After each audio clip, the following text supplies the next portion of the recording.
30 января министр иностранных дел Туркменистана Рашид Миредов провел встречу по видеоконференц-связи с исполнительным директором Восточного комитета германской экономики Михаэлем Хармсом.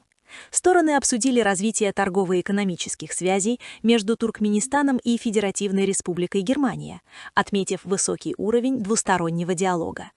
Было отмечено, что участие национального лидера туркменского народа, председателя Халк Маслахаты Туркменистана Гурбангулы Бердымухамедова в туркмено-германском бизнес-форуме в Германии в сентябре 2023 года способствовало активизации сотрудничества. Также отмечена значимость встречи президента Туркменистана с федеральным канцлером Германии Олафом Шольцем в рамках диалога «Центральная Азия-Германия» и переговоров с немецкими деловыми кругами в Астане в сентябре 2024 года.